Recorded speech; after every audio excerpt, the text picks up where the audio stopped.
back with another video, and it's another story time of a ghost hunt I went on to Ford Green Hall in Stoke. Now, I was going to include some clips, and I apologise that my camera did not work. I have now bought a new camera that is going to work, and it's got batteries that are going to work because it was the batteries that were the issue with this camera. But I promise the next ghost hunt, which is in Shrewsbury Prison, which is the most excited one, I'm so excited for that, I will have a camera that works. But let's get into it. So I'll tell you a bit about the history of this place first, and then I will go into the activity and what I experienced, because first off the bat, I didn't think this place was active, but doing lone vigils, oh my god, the activity I got, like, it freaked me out. It really freaked me out. So, the history of this place is, it was built in the 17th century for Hugh Ford, and it was a farmhouse. I'm reading off my iPad here because my brain's fried. But he was a yeoman dairy farmer and owned 36 acres, and the 19th century so it was built by Hugh Ford. That's where it gets his name from. And after Ford found left the state as home, it declined, and the state as the home declined, and it was divided into 3 cottages, which is then later transferred into a museum. So it is now a museum where you can go and explore. Yeah, so the known spirits in this is a woman walking through a wall, which apparently used to be an old staircase when they were separated in the cottages, but now she just walks the wall like a ghost. And there is also a little boy called George, which I will tell you a cool story about, and oh my god, what this little boy could do. Like, it was really clever. Yeah, so those are really the known spirits of it. I could not find much about, like, known spirits of the place. There isn't a lot, but did get some activity. So, right off the bat, we did the human pendulum and the Ouija boards, and I did not touch the Ouija board, but I will not touch one ever because I just don't feel like it's safe to do so, but other people did. But that was more like family members kept coming through. Like, a lot of people got family members coming through and saying like they were watching over them and sending them messages. So I feel like this place was like really like a place where family members could come and talk to these people and show them messages, because it makes them more open to be able to communicate and have these means to communicate, which is kind of cool. And also the cat ball did go off during the human pendulum when somebody talked, like someone came through. Now, if you didn't know what the human pendulum is, it is I think it's a Victorian ghost hunting method where you can talk to spirits. So basically there is one person in the middle. They act as like the conduit, like the person to communicate, and then they have 2 people either side just to catch the person if they fall. So the person will sway forward, which is yes, and sway backwards, which is no. So the spirit will lightly push or maybe put some energy to make them like go back and forth. It was actually really cool. Like, it's really cool seeing this in operation. It didn't work with a couple of people, but as one person went through and it worked. Because it's really cool, because the person actually does sway forward or backwards very clearly a lot of times. So yeah, but it was like family members that came through. Then we did but the most interesting one was I took that little boy called George. So we did the marble, what's it called? I'm sorry, glass denomination with a marble in the middle. So there's a candle in the glass, then there's a marble, and the marble can go around the center, or the glass can move on the table. So we had this little spirit that came through, and he was moving it from one side to the other. He was like, oh, is it going to go off the side? No, it's not going to go off the side. He was like a trickster spirit. Like, he was like tricking you to think you went off this side or not. And the person that did it, like, was like, do you want me to share your name? And he like, come towards me if you want to share the name. So he pushed the glass over to the other table. So he shared his name, but he didn't want to share any other information about himself. He didn't like feel comfortable with that. So but he was like playing a game where he wanted you like to think the marble was going off one side of the table when it wasn't. And he also then went around the whole table because he wanted us to introduce ourselves, but he went around to everyone to say their name, which was pretty cool.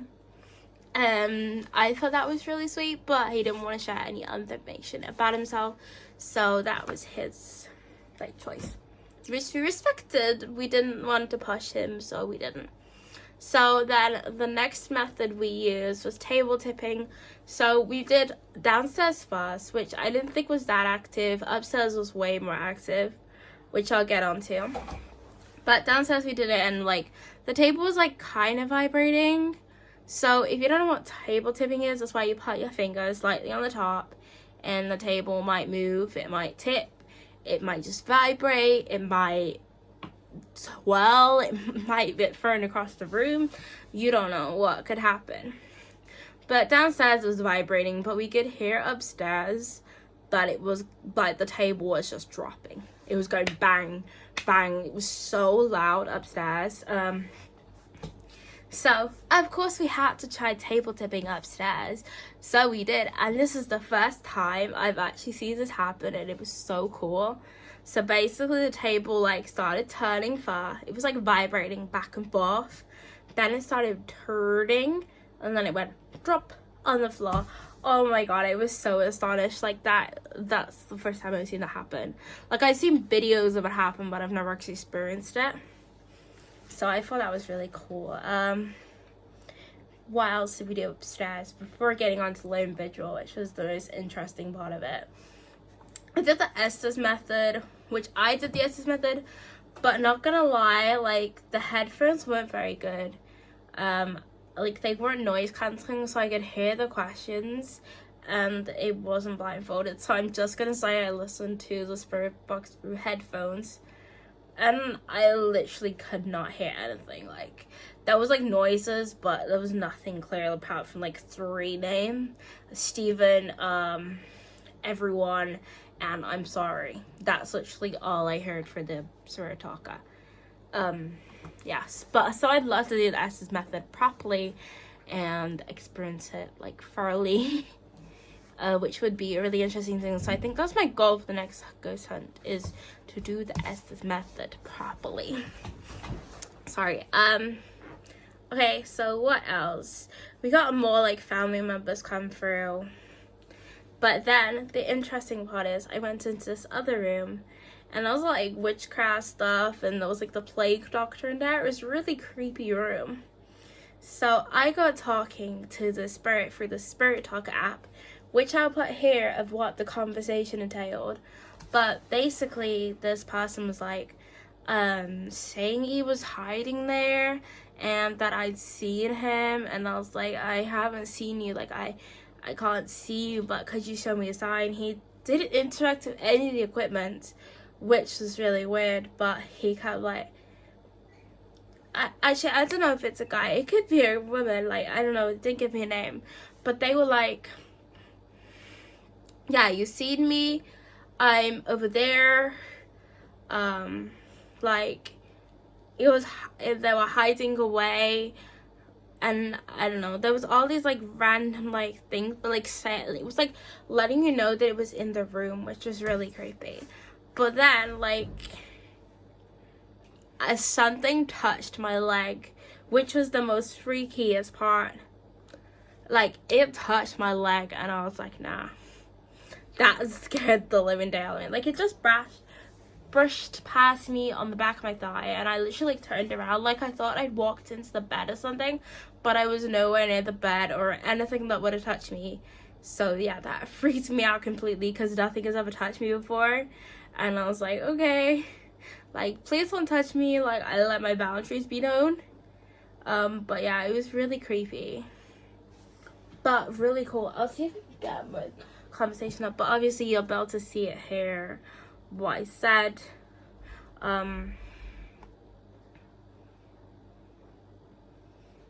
Yeah, he was like, oh, it's like my remains. He kept like, they kept saying my remains, and someone's watching you. So said someone's watching and inject after something stroked my leg. Like, that creeped me out. That was so creepy. Like, someone's watching, inject. I was like, what is watching me, and what do you mean inject? What was injected into you? And it was like, effect. I'm hiding here. Blanche. Heaven. We're not bad. My remains. Just weird. And it was also like, I'm beside you. Also said like, I'm beside you.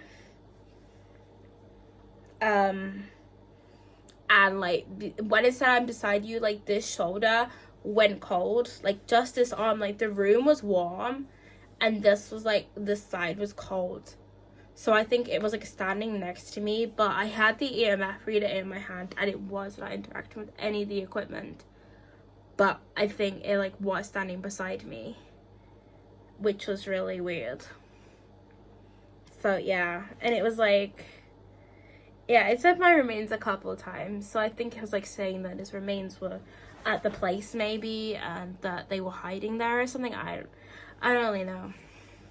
I would love to know a bit more about the history and like who died there and stuff, what it was used for, and like in the past. I think that would have been interesting. But it was an interesting ghost hunt. I think it was more of a realistic, interesting one, because it was interesting to see like people's family members come in point, because this place could have been acted as like a place to message. Maybe there was a portal inside of it, or maybe that it was just a way that people's guards were down and they were open to talking to spirits that their family members could come through and communicate. But I did find that like really, really interesting and really weird. But yeah, I think this ghost hunt was more of like a eye-opener in terms of that, rather than like a really, really active place. But like, you can't expect places to be active all the time, and because that's the realistic of ghost hunting. Like, you go, you might not get anything at all, or you might get a little bit, or you might get loads, but you can't expect it. But yeah, I did really have fun. And anyway, I can't wait for Shrewsbury Prison. Like, I go next month, and it's gonna be so amazing. I'm so excited. So yeah, I can't wait for that. So subscribe if you want to see the video at Shrewsbury Prison, because that will be out on my channel. And yeah, it's gonna be epic. Even if we don't get activity, which I really hope we do, it'll still be a cool prison tour, and it'll still be creepy vibes. So yeah. Yeah, so I hope you enjoyed this video. If you want more ghost stories or ghost hunting, make sure to subscribe to my channel, because I will be posting more, and I will be posting more vlogs of adventures I go to. Peace.